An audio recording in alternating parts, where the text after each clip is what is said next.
Pour ne rien manquer, abonnez-vous maintenant. Sud Radio, c'est votre avenir. Trina Magdine, Alexandre Delevanne. Bonjour à tous, bienvenue dans C'est votre avenir. Merci d'être avec nous sur Sud Radio pour terminer la semaine. On va échanger avec vous pendant cette prochaine heure et vous apporter des réponses à vos questions, des solutions. Si jamais vous avez des doutes sur quelque chose ou sur quelqu'un, si jamais vous souffrez d'une situation et si vous appréhendez votre avenir, notre coach intuitif Alexandre Delevanne va vous faire ses prédictions et vous donner ses précieux conseils. Bonjour Alexandre. Bonjour Trina, bonjour à tous. Comment allez-vous ? Je vais bien, merci. Et vous, Oui, Trina ? ça va. Vous allez bien ? Ça va Comment très se bien. passe cette fin de semaine ? Comme une fin de semaine. Et vous envisagez quoi pour ce week-end ? Alors je ne sais, je pense un peu de shopping. Ah, du shopping, Oui. Comme tous les week-ends. d'ailleurs. Non, quand non même parce pas. que généralement le week-end c'est journée maquillage, Oui, soins. ou je travaille aussi des fois le week-end, Ah je oui, vous c'est rappelle. vrai. Et Ah là, oui, comme je oui, ne oui. travaille pas, je vais peut-être profiter. Bon, c'est bien. Et vous ? Mais c'est pas encore les soldes d'été, il va falloir patienter encore un petit peu Ouais, pour c'est faire vrai. les bonnes affaires. Oui, vous avez raison. Eh ben moi je vais faire du shopping avec vous. Ah d'accord, Mais en allez. attendant, on est sur Sud Radio et Oui, hein. on est à l'écoute de nos éditeurs. Voilà. Pour nous rejoindre et poser vos questions à Alexandre, appelez-nous au standard de Sud Radio 0826 300 300. Tout à l'heure, on ira faire un tour du côté du château hanté de Bonne-Espérance. Vous allez voir, vous allez frissonner avant la superstition du jour et l'ange du jour. On démarre avec Nathalie. Bonjour Nathalie. Bonjour Trina, bonjour Alexandre. Bonjour. Bienvenue Nathalie, vous nous Bonjour. appelez d'où ?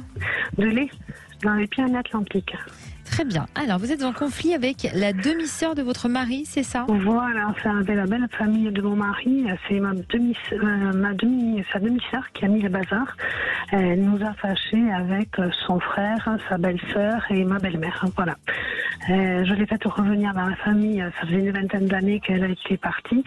Voilà, elle était en conflit et là, elle a divorcé, elle a voulu revenir. Je lui ai permis de revenir.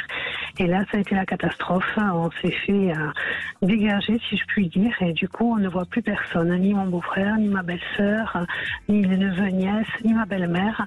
Voilà, donc j'ai craqué, j'ai été hospitalisée, j'ai été soignée, et depuis je suis revenue, mais on n'a plus de contact, et je sais que mon mari, c'est lourd pour lui, parce que il voit plus du tout sa famille, d'autant plus qu'on habite dans un enclos, on les aperçoit tous les jours, ils font comme si on n'était pas là, et au quotidien c'est très très difficile à supporter. Donc je voulais savoir si Alexandre pensait qu'il allait y avoir un revirement de situation, une explication, si on allait pouvoir avec mon beau-frère et ma belle-sœur, surtout parce qu'avec sa demi-sœur j'ai tiré un tri, mais surtout avec mon beau-frère, ma belle-sœur et ma belle-mère, remettre tout à plat et peut-être repartir sur des bases, voilà. Et votre mari, il a des contacts avec sa mère ? Non, avec Non. plus personne de sa famille. Avec sa mère très très peu, mais avec plus personne de sa famille, non. D'accord. Donc vous disiez, si j'ai bien compris, qu'au départ, elle était partie une première fois à cause d'un Oui. conflit. C'était quoi ce conflit ? Mais c'était les arrangements de famille. Elle était mariée et donc du coup, elle a mis tout le monde au tribunal parce qu'elle refusait ce qu'on lui donnait en héritage et donc elle était, voilà, elle a cassé les ponts, voilà. Ça a fini, les arrangements de famille ont duré une vingtaine d'années au tribunal. Ah, d'accord. Et ça s'est terminé comment ? Elle a eu gain de cause ? Elle a eu un gain de gosse. Mon beau-frère a dû faire un prêt pour lui donner une soulte. Et voilà, mais il voulait plus la voir, il voulait plus entendre parler. Et là, comme sa maman, ma belle-mère est malade, et ben, il fait un peu le dos rond et il accepte de la revoir à notre détriment. Voilà. Donc là, elle est revenue. Et Oui. qu'est-ce qui a de nouveau déclenché les soucis ? Une phrase que j'ai dite et qui a été mal interprétée. Une D'accord. phrase que j'ai dite quand la tante de mon mari, c'est-à-dire la sœur de son frère, est décédée. Et je lui ai dit qu'elle ne participerait pas à la gerbe, parce que c'était pas sa tante en direct. Et ça a été, je lui ai dit, toi, je suppose tu ne participeras pas. Et ça a été interprété, toi, tu ne fais pas partie de la famille. Voilà. Et depuis, puis c'est une personne très procédurière, très très procédurière, qui comprend pas et qui interprète tout et qui aime bien baigner dans les histoires. Bon. Pas évident, Alexandre. Non. Est-ce Oui, qu'il peut y avoir un revirement de situation, comme le dit Nathalie, positif, évidemment, on l'espère. Alors, je ne veux pas être pessimiste face à la situation, mais souvent, les conflits de famille, c'est par vagues. Hein. C'est difficile à arriver à trouver un terrain d'entente, et parfois, eh bien, il y a des périodes qui sont des périodes d'accalmie, puis à un moment donné, il suffit d'un état d'humeur, d'un mot, comme vous l'avez dit, hein, pas bien placé ou pas mal pris, mal interprété surtout, et que là, ça prend des dimensions importantes. Alors, moi, j'ai vraiment le sentiment qu'aujourd'hui, ça s'enlise. Ça s'enlise parce que malheureusement, il n'y a pas d'arbitrage dans tout ça. C'est-à-dire que on laisse. Alors, quand je dis on, c'est la cellule familiale. Hein, c'est dans sa globalité.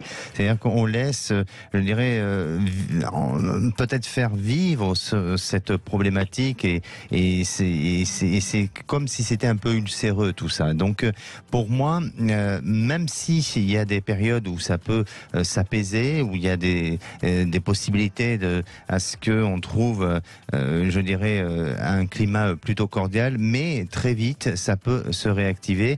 Et je crois aussi que du côté alors de votre mari, et notamment peut-être il y a une part de responsabilité, je dirais, du côté de cette famille-là, mais je crois que du côté parental de votre mari, là, il y a quelque chose qui manque, où il y a une absence de tout ça. Comment ça se passe à ce niveau-là ? Une absence, c'est-à-dire mon beau-père est décédé, donc voilà, nous on habite dans la maison familiale qu'il a eue en donation, et ma belle-mère habite juste à côté. Donc après, mon beau-frère habite de l'autre côté du village.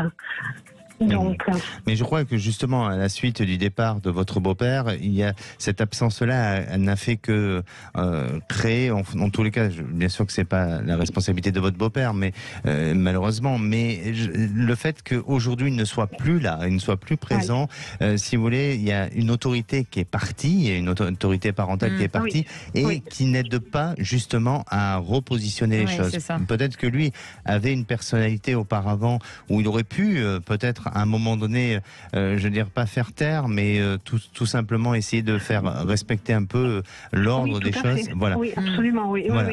Et aujourd'hui, personne n'a pris le relais sur le fait à un moment donné, de driver les choses, ou de faire en sorte de positionner et de respecter certaines valeurs, et de ce qui doit se dire et de ce qui ne doit pas se dire. Alors, pour moi, j'ai l'impression que vous devez vous prendre du recul sur la situation familiale.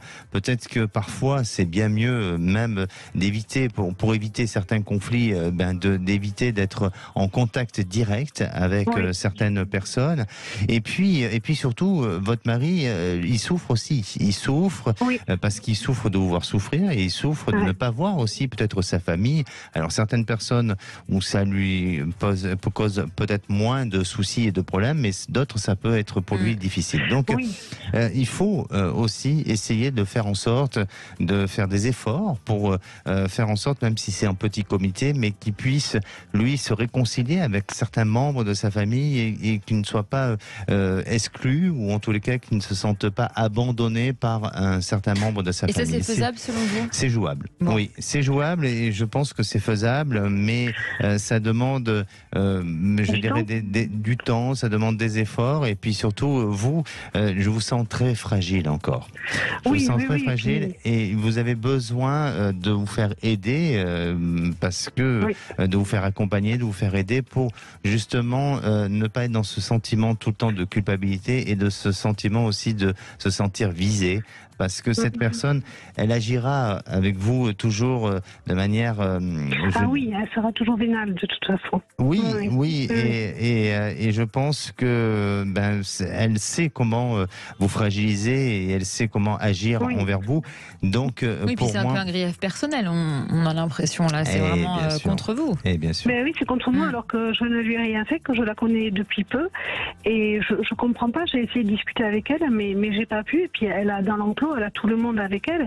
Et je vois avec mon beau-frère et ma belle-sœur, on a essayé de leur tendre la main suite à mon hospitalisation. On leur a dit que j'étais revenue, qu'ils pouvaient venir, mais ils n'osent pas, je pense, venir. Et mon mari m'a dit, c'est bon, on leur a tendu la main, maintenant on va pas en faire plus. Donc c'est vrai que par rapport à ce que dit Alexandre, ça va être un peu le chat qui se mord la queue, parce que je sais pas ce qu'ils... Nous, on a essayé de faire et je sais pas ce qu'ils attendent. Et puis c'est vrai que par rapport à mon beau-père, mon mari ressemble beaucoup à son père et mon beau-frère ressemble beaucoup plus à ma belle-mère. Donc si vous voulez, les trois sont liés contre lui. Donc c'est vrai que ça n'arrange pas les choses. Mais il y a un ensemble de choses. Il y a peut-être aussi un peu de jalousie, le fait que vous occupez cette maison. Il y a tout un ensemble de choses.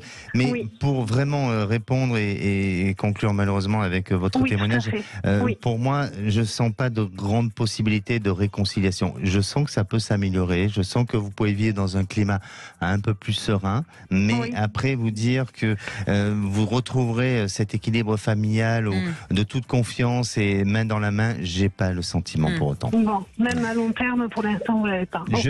Ça peut, mais il y a une hésitation. Pas tout de suite. En tout cas, je vous remercie infiniment pour vos conseils et puis je vous souhaite une très belle fin de journée. Et bon shopping pour ce week-end.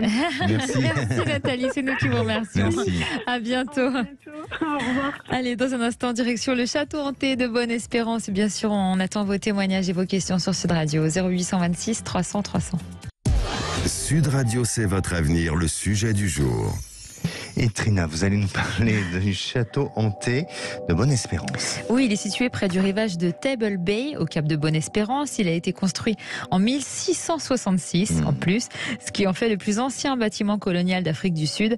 Au départ, il servait de station de ravitaillement pour les navires, puis il a servi de forteresse militaire et de prison entre 1899 et 1902, avec des chambres de torture. Et il fait partie des 7 lieux les plus hantés du monde.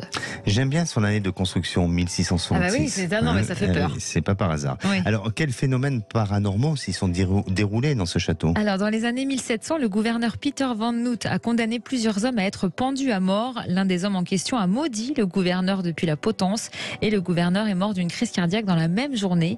Et depuis, selon le site officiel du château, son fantôme hante les lieux. À l'intérieur du château, il y a des cachots sans fenêtres où les prisonniers étaient enchaînés. À marée haute, les cachots étaient inondés et les prisonniers se noyaient. Aujourd'hui, de nombreux témoignages affirment que ces prisonniers hantent toujours les lieux. Et les témoignages évoquent également un chien noir qui frôle vos jambes et disparaît. Ça fait peur, ça. Oui, c'est sympa. On rapporte aussi des bruits de pas et la présence du fantôme d'un gardien qui s'était suicidé en se pendant du haut du clocher. La nuit, les habitants du voisinage l'entendraient souvent sonner la cloche qui a pourtant été scellée au XVIIIe siècle. Parfait. Ben, écoutez, on va y aller, voir un petit peu ce qui se passe. Vous allez y aller. L'Afrique du Sud, en plus, c'est pas mal. Comme, je pense. Comme destination, c'est pas mal. Et oui. Sarah nous a rejoint. Ah oui, Sarah. Bonjour Sarah. Est-ce qu'on a Sarah? Oui, on a Sarah. Bonjour Sarah. Voilà, Sarah. Bienvenue, vous nous appelez d'où? Des Landes. Des Landes, très bien. Alors, vous êtes inquiète pour votre fille, c'est ça? Tout à fait. Dites-nous. Alors, elle est en terminale, elle vient de passer son bac. Donc, elle s'est inscrite sur Parcoursup pour intégrer la fac de médecine. Et elle est en attente. Tous les jours, elle regarde, donc son classement a évolué, mais pour l'instant, elle est toujours en attente, quoi. Et donc, j'ai eu l'idée de vous appeler pour savoir ce qu'Alexandre en pensait, savoir si elle allait intégrer la première année de médecine, si ça allait se faire. D'accord. Elle est dans quel état d'esprit, elle? Elle est confiante. C'est moi qui stresse, en fait. Pourquoi vous stressez? Parce que je suis inquiète et que en fait elle veut pas autre chose. Elle a pas choisi d'autres une licence, etc. Elle a choisi que fac de médecine. Donc je stresse parce que je me dis si elle est pas prise, qu'est-ce qu'elle va faire? Enfin c'est problématique, quoi. Quelle est votre relation avec elle? Super. Super. Elle est adorable. Voilà, elle est adorable. Voilà son caractère, elle a un bon caractère. Mais bon, elle est super gentille. Elle doit avoir ses résultats quand, normalement? Mais justement, avec Parcoursup, ça peut s'étendre jusqu'à septembre. Ah, jusqu'à septembre? Ah, oui, il n'y a pas de limite de temps. D'accord, je l'ignorais. Alexandre, selon vous, est-ce que ça va être positif? Bon, déjà Sarah, je rebondis sur ce que vous avez dit. Vous avez eu l'idée de nous appeler. Ben, ça, c'est une très bonne idée. Bien sûr. Parfait. Cela va de soi. Voilà, c'est une des meilleures idées. Mais et en plus pour vous annoncer, enfin, en tous les cas, entendre ma réponse qui va être plutôt optimiste et positive, parce que oui, effectivement, je sens que votre fille a cette capacité d'être admise en faculté de médecine. Alors, pour moi, il y a des changements qui s'annoncent. Ça ne veut pas dire par rapport à la réponse et par rapport à cette admission, parce que je sens que oui, ça va se faire. Les résultats, elle a peut-être pas les meilleurs résultats ou les meilleures notes, mais son dossier n'est pas mauvais non plus. Est-ce que vous avez déjà un peu d'informations, d'indications sur ces résultats? Sur ces résultats scolaires? Oui, jusqu'à présent. De manière globale. Oui. Ben, en fait, oui, c'est vrai qu'en fait, elle a pas des mauvais résultats. Elle a 14,25 de moyenne, je crois. Mais en fait, elle a des amis qui sont bien meilleurs, qui ont été pris. Et après, bah voilà, 14 pour faire médecine, c'est pas avec Parcoursup, c'est pas le. C'est pas le mieux. Oui, mais pour moi, c'est pas mal. Pour moi, je pense que ça peut passer, ou en tous les cas, en ce qui concerne son dossier, parce que je pense qu'ils étudient aussi autre chose que les notes. Donc, je crois que le profil de votre fille va être retenu. Et je vous dis pas ça pour vous faire plaisir, c'est ce que je perçois. Hein.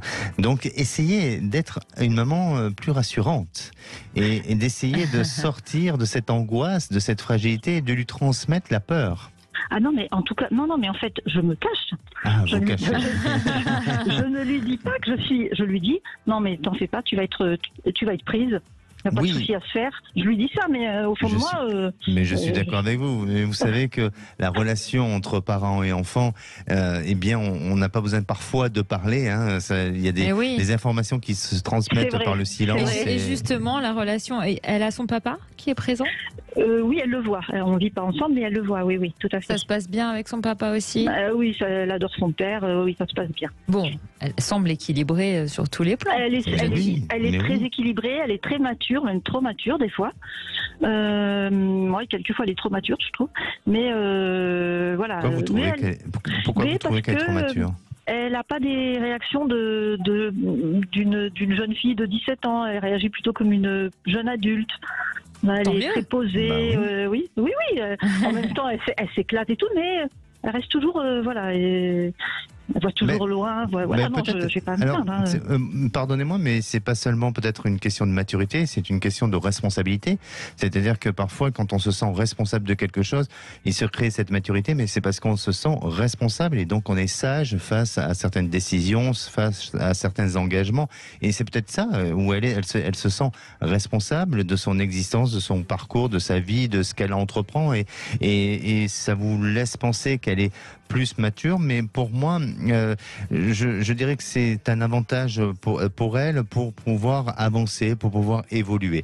Ensuite, dans son parcours, elle aura une petite modification, un changement, mais ça sera volontaire et ça sera de sa part. Ce n'est pas parce dans le même domaine, toujours? Oui, toujours dans le même domaine, mais ça ne viendra pas parce qu'elle est en échec. Ça viendra tout simplement qu'à un moment donné, sur le parcours médecine, elle va vouloir bifurquer ou se spécialiser dans une orientation bien spécifique et du coup ça l'amène à changer un petit peu, non pas de voie professionnelle, mais peut-être d'orientation et de projection sur laquelle elle s'était faite auparavant. Mais sincèrement, voilà, c'est très positif, donc soyez rassurés et puis vous serez encore plus rassurés le moment où vous aurez des résultats. Alors je vais vous poser encore une question, Alexandre, je pense que vous êtes totalement apte à répondre à ça. Vous pensez que d'ici combien de temps elle aura le résultat? Vous alliez la poser. Elle est dure parfois avec moi, Trina. Vous allez la poser. Elle est dure. Hein. Je connais l'émission. Oui. On dit que les femmes sont exigeantes, mais je peux vous garantir que Trina, avec moi, elle est exigeante. Alors, quand vous voulez savoir au moins, parce que, bon, Trina veut savoir, mais est-ce que Sarah veut savoir? Ah oui, moi aussi je veux savoir. Voilà, vous voyez. Alors, j'ai pas le choix. Je suis obligé de dire. Voilà, c'est fini. Donc, oui, pour moi, je pense que la première quinzaine de juillet, vous risquez d'avoir des nouvelles. Je sens que sur le mois de juillet, c'est bon. Au début, elle était 1600e et là, elle est 169. Ça diminue. Bah oui. Voilà. Bon, première quinzaine de juillet apparemment. Donc vous nous rappelez. Super. Oui, promis, je vous rappelle. Et juste une dernière question, parce que je suis en train de chercher un appartement pour elle. Oui. Vous pensez que je vais trouver ? Oui, alors vous le trouvez, mais on dirait qu'elle sera à proximité avec une amie, ou peut-être, est-ce que c'est de la colocation ou autre, mais il y a une question d'amis ou de relation à elle qui amène à être avec elle, où il y a une histoire de proximité, voilà, exactement. D'accord. Bon, tenez-nous au courant dans tous les cas. Et vraiment, je vous tiendrai au courant, c'est promis, je vous appelle. Merci Sarah, à bientôt. Bon, merci beaucoup, au revoir. Allez, on vous attend sur Sud Radio, vous aussi. Venez nous rejoindre 0826 300 300.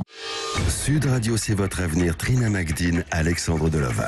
Et bienvenue si vous nous rejoignez sur Sud Radio. C'est Alexandre qui répond à toutes vos questions jusqu'à 17h. On est ensemble au 0826 300 300. C'est le numéro du standard. Venez nous rejoindre. Quelle est la superstition du jour, Alexandre? Ah, Trina. Alors, demain, vous savez que nous sommes le 24 juin. Alors, pour la France et d'autres pays du monde, c'est la date d'une célébration particulière. Il s'agit de la fête de Saint-Jean, aussi appelée la nativité de Saint-Jean-Baptiste.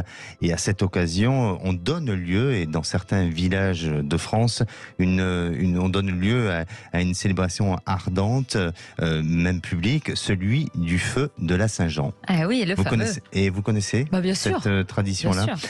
Alors, cette tradition fait notamment honneur à l'arrivée de la saison estivale, dans la mesure où la fête se tient à quelques jours du solstice d'été. Et les origines de cette fête, eh bien, c'est une origine païenne qui remonte à l'ère de l'Antiquité. Chez les premiers peuples slaves, cette célébration servait à bénir les moissons. C'est pour ça qu'on célébrait, on faisait ce feu-là. Elle faisait notamment honneur au dieu du soleil et de la réincarnation, Ivan Kupalo. Et à l'occasion, de grands bûchers, symbole de lumière et de purification, étaient allumés pour lancer les réjouissances. Alors la tradition, vous me regardez bizarrement. Mais je bois vos paroles. Ah ok, je croyais en fait, vous vivez la chose. Oui, je visualise même des flammes. Moi, alors, vous savez, face au feu, je suis toujours halluciné. Mais on le sent. Oui, j'adore les feux de cheminée, j'adore observer, regarder le feu. Vous avez une belle cheminée chez vous d'ailleurs. Ah, merci. Ça se limite à la cheminée, c'est parfait. La tradition voulait, je croyais que je vous parlais de la chemise. La tradition voulait d'ailleurs que le fait de sauter par-dessus ces flammes garantit au couple amoureux un amour fertile et de longue durée.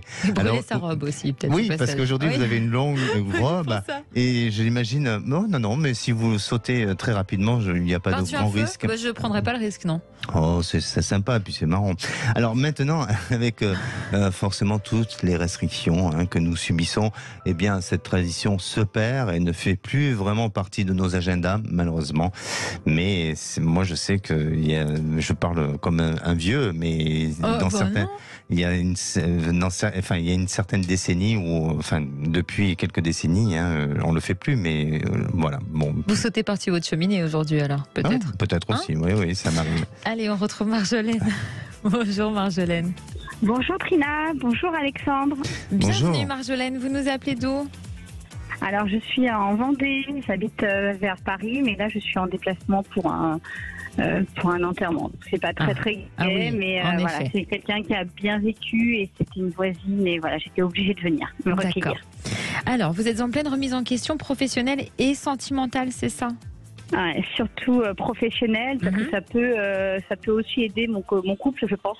Quand on est bien dans ses baskets, on est bien dans sa vie et on est bien dans son corps. Donc je pense que ça se ressent partout. Et je crois que je suis un peu polyvalente, je suis un petit peu hyperactive et du coup je me suis un petit peu engagée dans plein de choses. Et là je sais plus en fait où j'en suis. Ah, dans quoi vous êtes engagée? Ouais, alors je me suis engagée, donc j'ai un contrat qui est CDD, mais renouvelable par tacite, reconduction, et c'est prof de danse. Donc j'ai été une ancienne danseuse, et là c'est retour aux sources, on va dire, retour passionnant, mais il n'y a pas que de la passion. Donc j'adore, mais j'aime pas le côté parent. devoir rendre des comptes, devoir m'expliquer, Ah bon? parce que c'est une passion, donc j'essaye de donner le plus possible de mon temps et de mon être à des enfants. Et il y a des parents, des fois ils jugent que je suis soit trop sévère, soit pas dans la justesse des mots, voilà. Donc c'est pas évident de plaire à tout le monde. Et peut-être que j'essaye de plaire à tout le monde, mais c'est pas ce qu'il faut faire. D'accord. Et je me suis lancée aussi. Alors ça, c'est le point fort, dans le sens où c'est un revenu qui est régulier et qui est tous les mois, voilà. Donc ça, c'est ce qui est un peu sûr, qui me rassure aussi. Et autrement, je me suis lancée il y a 2 ans dans l'immobilier, à mon compte, en auto-entrepreneuse. Et là, par contre, je suis vraiment dans une grosse question, savoir si je continue ou j'arrête. D'accord. Et un autre côté, c'est avant de reprendre l'activité prof de danse, je m'étais lancée dans l'auto-entreprise de l'immobilier et j'étais à plein temps à l'aéroport en tant qu'hôtesse au sol. Donc agent d'escale. Et je suis toujours en contrat avec eux en sans solde.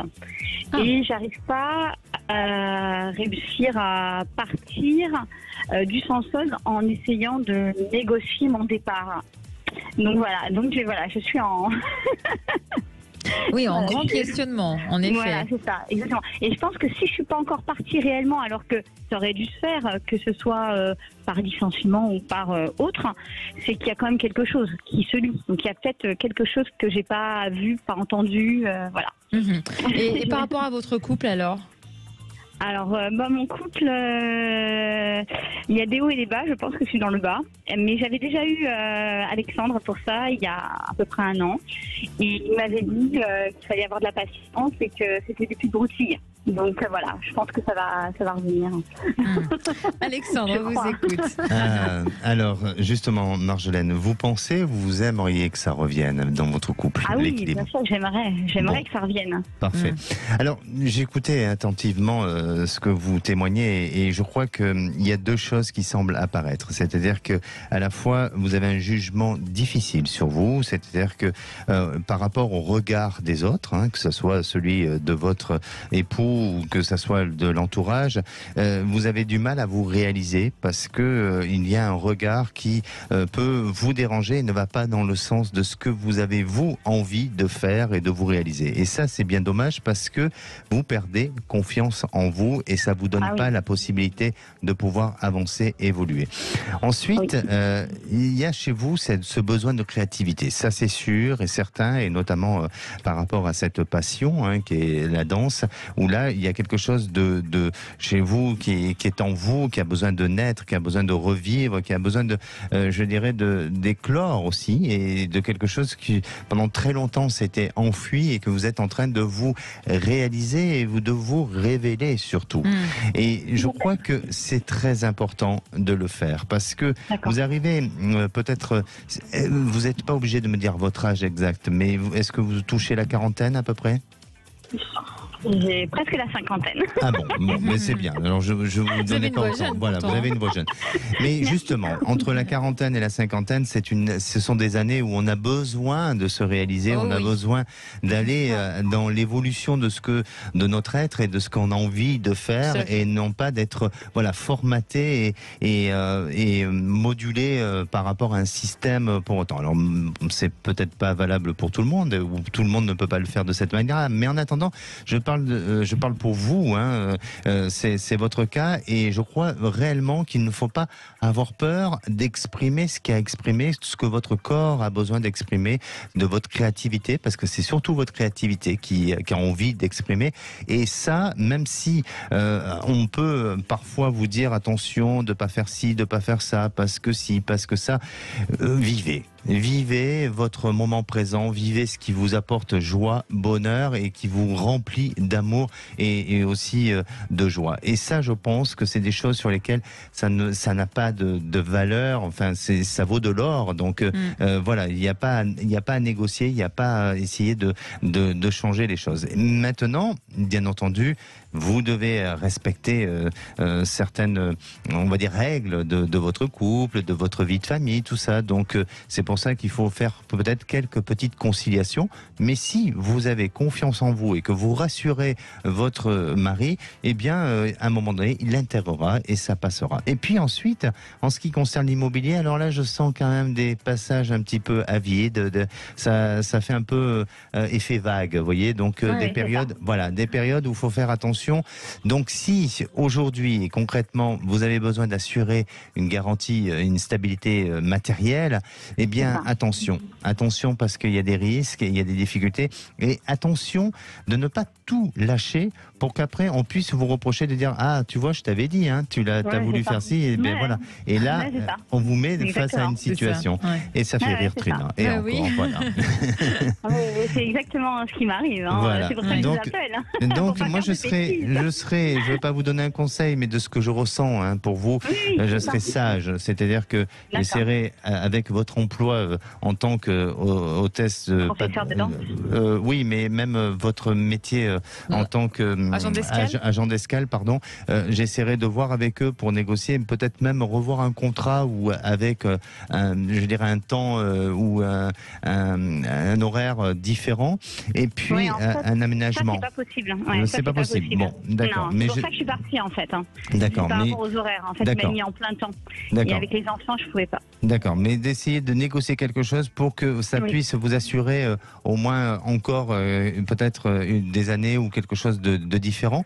Et puis ensuite de vivre de votre passion et de vous réaliser. Mais vivez la vie pleinement parce que la vie est précieuse et parfois voilà, les jours se suivent ne se ressemblent pas. Donc il faut vivre ce qui vous apporte ce qui vous apporte du bonheur et de la joie. Vous ne voyez pas partir de l'aéroport? Pas complètement. Sincèrement, pas complètement. Je pense qu'il y a quelque chose qui se négocie. Oui, même si aujourd'hui vous me dites que j'avais un dégoût total en fait de l'aéroport et de comment ça se passait, comment on était, on va dire, considérés. Et du coup, j'étais contente d'avoir fait cette transition immobilière et prof de danse, mais je me réalise pas non plus. Donc voilà, c'est pour ça que Exactement. C'est pour ça, faites attention et observez le côté matériel des choses pour pouvoir peut-être prendre la bonne décision. Marjolaine, quand vous dites dégoûté de la façon dont ça se passe au niveau de l'aéroport, c'est-à-dire? Alors, on est traités comme des moins que rien et on n'est pas du tout respectés. En fait, on n'a pas Parlez bien dans votre téléphone, s'il vous plaît. Oui, on nous impose des rythmes complètement incroyables depuis le Covid. C'est-à-dire, avant, on avait des horaires réguliers, on ne pouvait pas nous les modifier, sauf une semaine avant. Et depuis le Covid, ils avaient signé des conventions qui ont perduré. Et on avait nos horaires pour le lendemain à 20h30, en sachant que l'aéroport ouvre à 2h30 du matin. Ah oui. Donc, imaginez, à 20h30, vous avez votre emploi du temps, vous ne pouvez pas vous coucher avant. Et comment vous faites pour vous organiser pour les enfants? Oui, c'est ça. Donc, c'était même pas possible, imaginable. Tous les contrats qui étaient en 32 heures ou en 30 heures avec des jours fixes de repos ont été lâchés pour nous mettre des horaires qu'ils voulaient, avec des jours qu'ils voulaient de repos, et en nous faisant des jours supplémentaires sans qu'on les veuille. Mais alors, quand vous dites, Alexandre, que vous ressentez que ça peut se négocier... ça peut se négocier parce que de ce que je ressens, c'est que peut-être que de changer de fonction au sein de l'aéroport, il y a quelque chose de nouveau. Peut-être, voilà, il faut peut-être... vous avez sûrement un service RH avec qui vous pouvez rentrer en contact, essayer de négocier, mais je comprends les conditions de travail, tout ça, et qu'à un moment donné, il y a un sentiment de ne pas être reconnu et qu'on mette en valeur vos compétences, mais restez pas dans cette notion de colère. Restez pas, et surtout ne partez pas en fuyant, mais parce que je sens qu'il y a encore quelque chose de possible. Et puis parfois le monde peut s'arranger aussi. Le monde ne fait pas que se dégrader. Donc même si on est dans un système aujourd'hui, il faut vraiment aller très vite et on utilise vraiment l'individu de manière assez intensément. Mais je pense qu'il y a encore des possibilités à ce que vous puissiez trouver un terrain d'entente et qui ait un meilleur rythme pour vous à l'avenir. D'accord. On vous le souhaite en tout cas, Marjolaine. Merci. Mais je vous remercie beaucoup, c'est gentil. Merci d'avoir été avec nous. À bientôt, Marjolaine. Au revoir, à bientôt. Allez, on passe à l'ange du jour, Alexandre. Quel ange on célèbre le 23 juin? Alors, Trina, déjà aujourd'hui, on fête les Audrey et aussi les Audrey. Très bien. Le dicton du jour, le sage dit qu'à la Sainte-Audrey, mieux vaut suer que grelotter. Ah bah c'est en effet, je suis assez d'accord. Oui. L'ange qui gouverne cette journée, c'est Paalia. Il incite à faire du bénévolat, il permet de trouver son chemin et l'éveil spirituel. Il agit aussi avec discernement entre le bien et le mal et il vous soutient à garder une grande force morale. Alors sa formule d'invocation est celle de dire « Ange Paalia, délivre-moi des lèvres mensongères et de sa langue perfide ». Oh oui. Pour faire une bonne... C'était quoi? Non, mais la langue perfide, oui. Non mais vous savez ce que ça veut dire quand même. Expliquez-moi. Non. Pour faire une bonne invocation, vous me cherchez aujourd'hui, hein. Vraiment. Non, c'est vous qui me trouvez, c'est pas pareil. Oui. Alors pour faire une bonne invocation, vous pouvez le visualiser avec la couleur bleue et rouge. Sa pierre de chance, c'est la malachite. C'est une pierre de couleur verte. On la trouve dans les mines de cuivre dans le monde entier, hein, que ce soit en Afrique, en Australie, même aux États-Unis et même en France, il y en a, ça existe. Alors ces propriétés agissent contre la négativité, elles n'absorbent pas l'énergie négative mais couvrent plutôt l'énergie positive, à la différence d'autres pierres. L'utilisation de cette pierre est souvent associée au chakra du cœur, vous savez en parler, de cette histoire de chakra, et elle permet aussi d'équilibrer les énergies de l'âme en chacun de nous. Elle augmente les sentiments de force, de courage, de vigueur et de puissance. Et puis si vous avez des difficultés à dormir, une malachite sous votre coussin ou votre oreiller vous aidera à dormir plus facilement. C'est ce qu'on dit. Elle protège des cauchemars pendant vos sommeils aussi. Ah bah je vais en avoir besoin d'une alors. Vous pouvez rajouter ça au camion de pierre que vous me devez. Quelques kilos de malachite il vous faut. Ah oui c'est vrai, non mais c'est vrai en plus. Un anniversaire? Oui, du chanteur Yann Tiersen. Et un souvenir? Eh bien, parce qu'il n'y en a pas eu hier. Non, mais aujourd'hui, c'est la flamme des Jeux Olympiques. Donc, voilà. Alors ça va. Aujourd'hui, 23 juin 2023. D'accord, on part sur le groupe Facebook, c'est votre avenir. Je vous invite à rejoindre, on va prendre le message de Mira qui nous dit « J'ai rêvé que j'allumais un feu ». Comment l'interpréter? Décidément, vous êtes sur la notion du feu aujourd'hui. Hein. C'est caliente aujourd'hui. Hein. Ce sont les auditeurs. Oui, c'est l'effet de la robe qui fait ça. Peut-être. Donc, si on rêve du feu, vous savez, rêver du feu, c'est bien sûr que ça peut être effrayant, hein, parce que si ça dépend de ce qu'on rêve et s'il y a d'un incendie, de choses comme ça, et il vaut mieux le voir en rêve qu'en vrai, malheureusement. Rêver du feu annonce la puissance et la force contre laquelle on lutte dans notre énergie intérieure. Mais le feu aussi peut signifier la joie, la force et le courage. Ça peut mettre une personne une personne très active vers le goût du risque, aller vers des challenges. Ça vous amène à transformer votre vie sur autre chose. Alors à en chercher en nous une puissance, quelque chose comme ça. Ça nettoie aussi le feu, ça purifie. Il y a une question de purification et ça permet d'être dans la notion du soulagement et de la destruction. Forcément, le feu détruit, mais de la destruction des choses qui ont été auparavant négatifs et qui vont pouvoir transformer votre vie. Donc, le feu dans un rêve, c'est un effet plutôt de force, de puissance et de purification. Et vous aussi, si vous voulez être soulagé par rapport à vos soucis que vous avez peut-être en ce moment, venez nous rejoindre au 0826 300 300. Sud Radio, c'est votre avenir. Trina Magdine, Alexandre Delevan. Et de retour sur Sud Radio pour la dernière partie de C'est votre avenir. Il vous reste 10 minutes pour nous rejoindre. 0826 300 300. Juste après, ce sera Les Vraies Voix, présentées par Philippe David, ici présent déjà en studio, et par Cécile de Minibus, bien sûr. On accueille Sébastien. Bonjour Sébastien. Bonjour Trina, bonjour Alexandre. Bonjour. Bienvenue Sébastien. Merci de me recevoir à l'émission. Merci à vous. Alors, vous avez connu votre compagne sur un site de rencontre, c'est ça? Oh oui, tout à fait. Il y a quelques mois, en octobre 2022, on va dire, à peu près. Et nous avons débuté une relation le 1er novembre, voilà. Et nous sommes ensemble depuis 7-8 mois. Alors tout se passe très très bien. J'ai rencontré une personne formidable. Nous passons des moments extraordinaires. Et ma question, donc, elle porte sur mon avenir sentimental. Nous avons un projet de vie ensemble pour la rentrée où nous avons décidé ensemble d'emménager, voilà, de vivre ensemble. Je vais me retrouver à vivre auprès de mon amie, mais chez elle. Donc moi, je vais quitter mon domicile pour venir m'installer chez elle. En septembre. Alors, je suis pas un vieux garçon, mais je suis resté célibataire pendant de nombreuses années. Enfin, pendant 10 ans, j'ai vécu seul. Donc, j'ai eu quelques relations entre-temps, mais rien de vraiment sérieux. Et là, ma question était si cette personne-là était l'histoire de ma vie, si c'était la dernière personne que j'allais rencontrer, parce que pour moi, c'est quelque chose de très important. Et voilà, donc je voulais voir avec Alexandre s'il avait des prédilections, ce qu'il ressentait comme sur mon avenir sentimental auprès de cette personne. D'accord. Alors, donc depuis le 1er novembre, vous êtes ensemble officiellement. Tout à fait. D'accord. Alexandre, on vous écoute. Ça va bien se passer ? Sébastien, je vais vous demander, avant de répondre, de me donner une couleur, s'il vous plaît. Un vert. Un vert plutôt clair, foncé. Bois, arbre plutôt foncé. D'accord.